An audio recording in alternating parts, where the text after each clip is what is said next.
Hola amigos, celebramos hoy el 27º domingo del tiempo ordinario. El Evangelio está tomado del capítulo 10 de San Marcos y dice así. En aquel tiempo se acercaron unos fariseos y le preguntaron a Jesús para ponerlo a prueba. ¿Le es lícito a un hombre divorciarse de su mujer? Él les replicó, ¿qué os ha mandado Moisés? Contestaron, Moisés permitió divorciarse dándole a la mujer un acta de repudio. Jesús les dijo, por la dureza de vuestro corazón dejó escrito Moisés este precepto.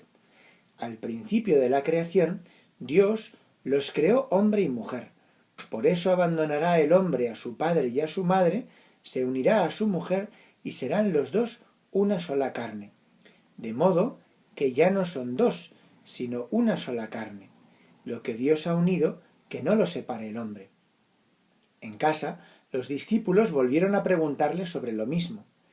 Él les dijo, si uno se divorcia de su mujer y se casa con otra, comete adulterio contra la primera.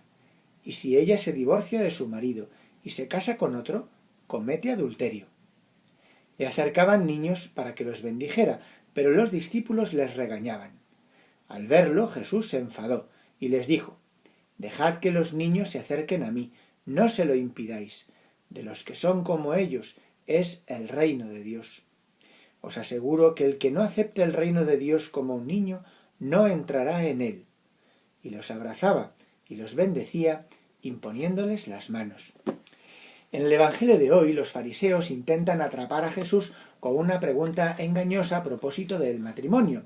En Israel, Moisés había permitido el divorcio, en el capítulo 24 del Deuteronomio, y los fariseos querían ver si Jesús se enfrentaba a Moisés. A pesar de esto, Jesús se remonta a un tiempo anterior a Moisés, al principio, al libro del Génesis. Y así nos enseña el Catecismo, en el número 2336, que Jesús vino a restaurar la creación en la pureza de sus orígenes. En el Sermón de la Montaña interpreta de manera rigurosa el plan de Dios. Habéis oído que se dijo, no cometerás adulterio. Pues yo os digo, todo el que mira a una mujer deseándola, ya cometió adulterio con ella en su corazón, como dice el capítulo 5 de San Mateo. El divorcio, nos dice Jesús, viola el orden de la creación. Moisés lo permitió a Israel como una concesión ante la dureza del corazón de un pueblo que era incapaz de ser fiel a la alianza, a la ley de Dios. Pero Jesús ha venido a cumplir la ley y a revelar su verdadero sentido, su finalidad, y para darle al pueblo la gracia para poder guardar los mandamientos de Dios y poder vivir de esta manera un amor que es para siempre. Así el Catecismo nos recuerda en el número 2382. El Señor insiste en la intención original del Creador, que quería un matrimonio indisoluble, y deroga así la tolerancia que se había introducido en la ley antigua, y de modo que entre los bautizados el matrimonio, rato y consumado, no puede ser disuelto por ningún poder humano ni por ninguna causa fuera de la muerte. De ahí que la Iglesia enseñe y defienda la indisolubilidad del matrimonio, porque además la Iglesia tiene esperanza y cree en la posibilidad real de amar para siempre, incluso cuando no soy amado.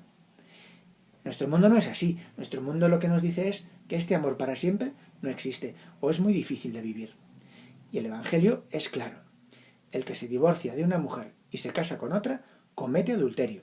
La mujer que se divorcia de un hombre y se casa con otro, comete adulterio. Y esto no es interpretable.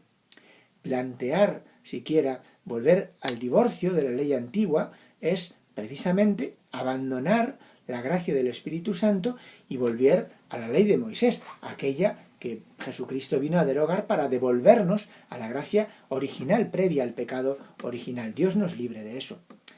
Es lo que pone el Evangelio, y de ahí que quien vive en esta situación, aun comprendiendo las muchas y dolorosas circunstancias que hayan podido conducir a esta situación, vive en adulterio, y salvo una declaración de nulidad o la muerte de uno de los cónyuges, permanece en una situación objetiva de pecado, que necesita una conversión, y que mientras no se corrija, no le permite a uno acercarse a comulgar.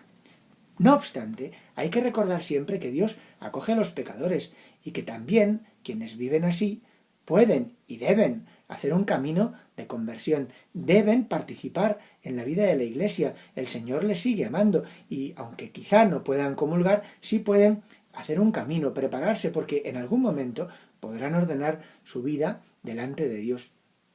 Cristo nos revela que el matrimonio es un sacramento, un signo divino y vivificante, y mediante la unión de los esposos, del hombre y de la mujer, Dios quiere derramar su bendición en la familia humana, haciéndola fecunda y multiplicándole hasta llenar la tierra, ¿no?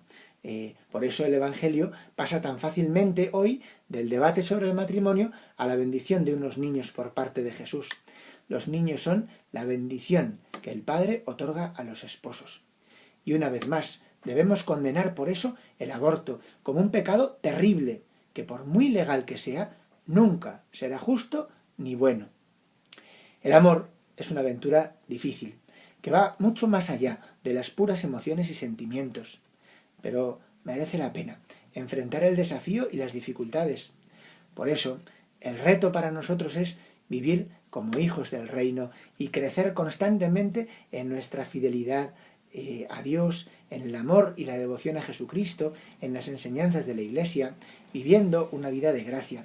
No siempre es fácil, es verdad, porque no es fácil seguir a Jesús, pero ahí están los miles de mártires y confesores de la fe a lo largo de la historia de la Iglesia que están ahí para recordarnos que aunque no sea fácil, se puede y que merece la pena dar la vida por Jesucristo.